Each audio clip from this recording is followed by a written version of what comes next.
Hi class, it's me, your math teacher Jello. In today's lesson, I will teach you how to write and understand series using sigma notation or summation notation.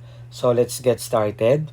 Sigma notation, it is a shorthand symbol used to express a series. So in symbol class, ito siya, parang letter E. So this is actually a Greek alphabet, no? Ang ibig sabihin ay sum or summation. Okay? So, ang ibig sabihin nito, class, ito yung pinaikling paraan ng pagsusulat ng series. So, i-discuss natin dito yung mga parts ng ating sigma notation or summation notation. So, first, meron tayo ditong tinatawag na index of summation. So, class, ito yun, yung n dito sa ilalim. So, that is the index of summation. And then, yung equal 0 dito, class, ito naman yung tinatawag nating first value of n. Or, minsan, tinatawag natin tong lower limit. So, ano ang ibig sabihin? So, it indicates which number is to be substituted first into the given expression. Ibig sabihin, ito yung unang number na isa-substitute natin doon sa ating formula or expression. Gets? Okay. And then, yung 3 dito class, yan. Ito naman yung tinatawag nating last value of n or yung pinakahuling number na isa-substitute natin. Sometimes, it is called upper limit. Okay? And of course, we have here the formula for the terms or yung given expression natin. So, that is the quantity of 2n plus 1. Okay? So, yun yung mga parts ng ating summation notation or sigma notation. So, ngayon, to write a sub 1 plus a sub 2 plus a sub 3 up to a sub n in sigma notation. So, eto siya class, no? So, ito yung magiging format niya. Paano tayo nag-come up sa ganito? So, class dito sa ating given natin na yan. So, we have here the a sub n. So, this is your expression or yung formula na ilalagay natin dito. Okay? And then, kung mapapansin natin, so, we have a sub 1. So, may 1 tayo dyan. A sub 2, may 2 tayo dito. So, ibig sabihin, ang ating n dito ay equals 1. Okay? Ibig sabihin, class, nag-start tayo from 1. And, doon sa ating last value or the upper limit, which is a sub n. So, that will be our upper limit or the number to be substituted last, no? Okay, or yung pinakahuling isa-substitute natin. Gets? And now, for us to fully understand this concept, we will try to solve 3 examples here. Okay. Ang goal natin dito, class, ay write each in expanded form and calculate the sum. Okay? So, ibig sabihin kukunin natin yung value after natin write or ma-write into a series. And then, we need to calculate the sum or its value. Okay? So, let's start. So, dito class, kung mapapansin natin, ang ating number or yung ating lower limit ay nag-start sa 1. Okay? And then, we have the expression 3n. Madali lang ito class. So, we have 3 times 1 plus, kaya nga summation, so 3 times 2 plus 3 times 3 plus 3 times 4 and then plus 3 times 5. So class dito, stop na tayo. Okay, very good kasi ang ating upper limit which is equal to 5. So ibig sabihin, hanggang dun lang yung isa-substitute nating number doon sa ating given expression or sa formula. Gets ba? Okay. We started from 1 and then it ends up to 5. Okay, kaya hanggang 5 lang tayo dito. Gets ba?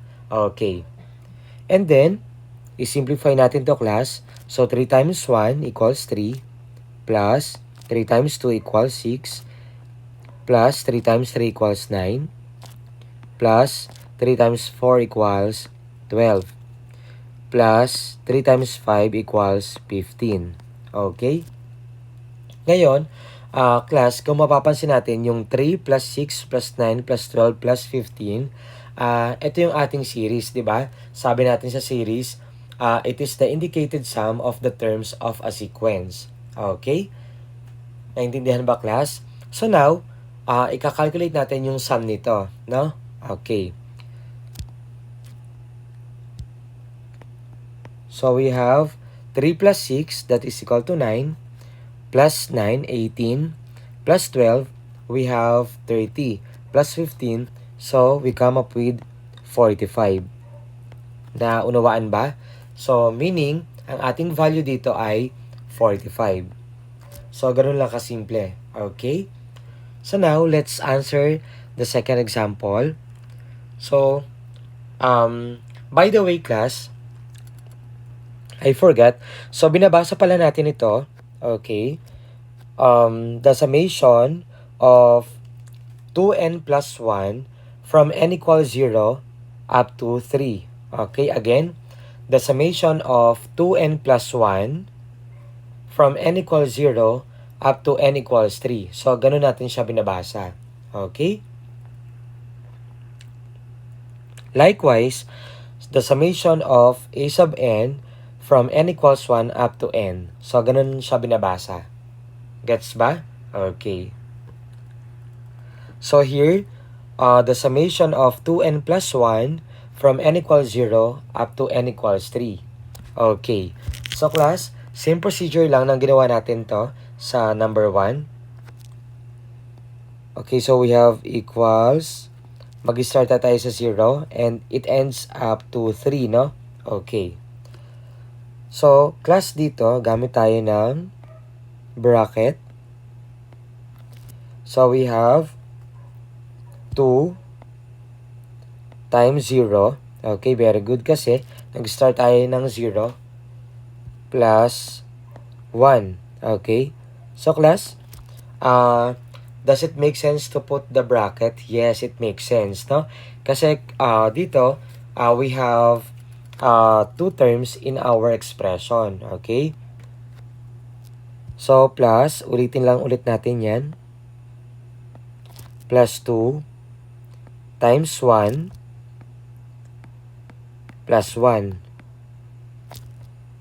plus, repeat the process hanggang 3. So, 2 times 2 plus 1. And then last, so we have 2 times 3 plus 1.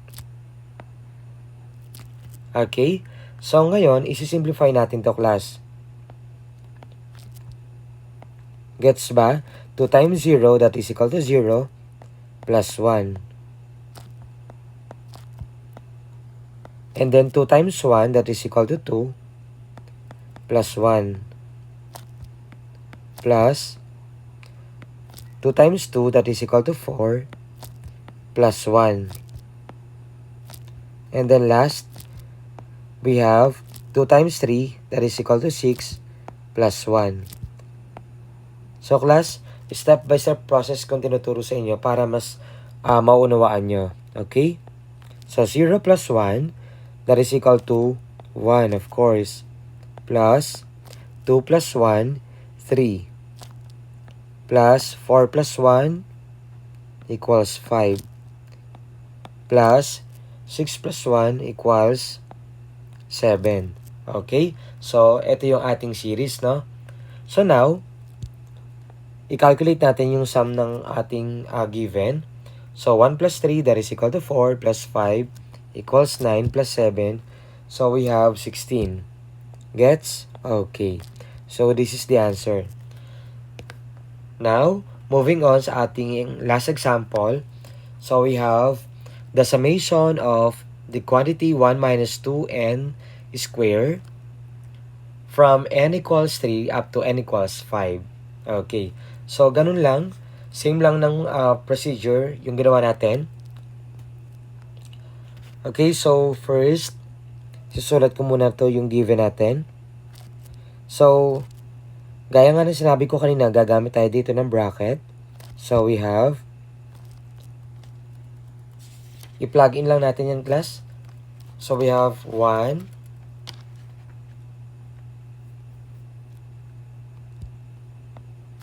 minus 2 times yung n natin dito, class. Okay, take note ha, be mindful. Nag-start tayo by 3. Ibig sabihin, hindi kasama si 0, si 1, si 2, no? Okay, nag-start tayo sa 3. That is the lower limit, or dyan tayo mag-start na isa-substitute natin.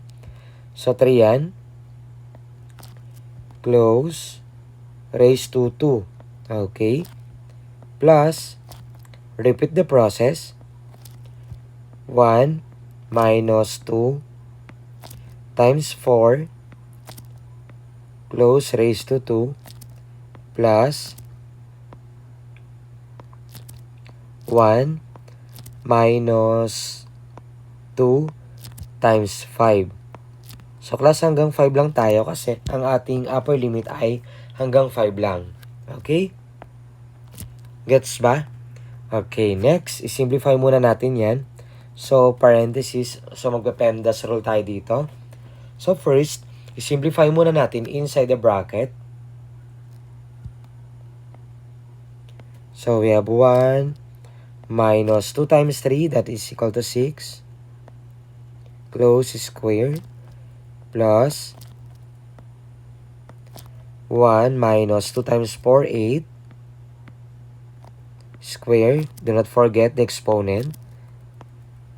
And then 1 minus 2 times 5 equals 10. Close square. Okay? And then, here, ang gagawin lang natin dito ay isubtract muna natin yung nasa ating bracket. So, 1 minus 6, that is equal to, very good, negative 5. Tama? Okay, square. And then, my question here, does it make sense to put the parentheses? Yes, it makes sense. So, class, magkakamali kayo kapag sinulat nyo ay ganito. Okay? Class, kapag in-evaluate natin yan, ang lalabas dito, or using your calculator, actually magiging ganito siya. 5 times 5. So, bibigyan kayo ng negative 25. Wherein, kung sinulat nyo sa ganitong pamamaraan, negative 5 square. So, if we're going to write in expanded form, negative 5 times negative 5, that gives us positive 25. Okay, so this is correct. The one is wrong. Gets? So, be mindful about it.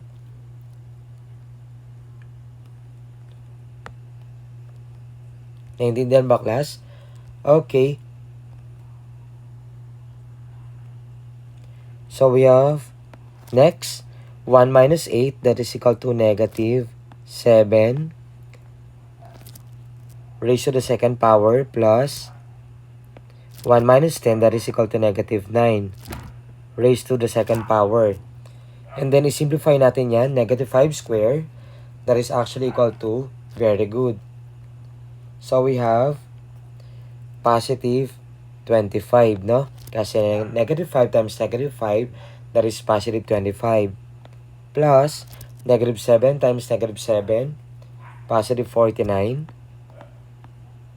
Plus, negative 9 times negative 9, that gives us positive 81.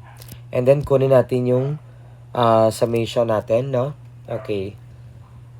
So, 25 plus 49. Okay, so we have 74, right? So, 74 plus 81. So, we have 155. Tama? Okay. So, meaning, ang value ng ating series na to, pag in-evaluate natin, or ng summation na to, ay equal to 155. So, ganun lang kasimple at kadali. Okay? So, sa next video, i-discuss naman natin kung paano naman tayo magka-come up sa formula, or gagawa tayo ng formula, or vice versa, no? Okay. So, this is the end of our video. I hope naman kayo natutunan. Thank you for watching.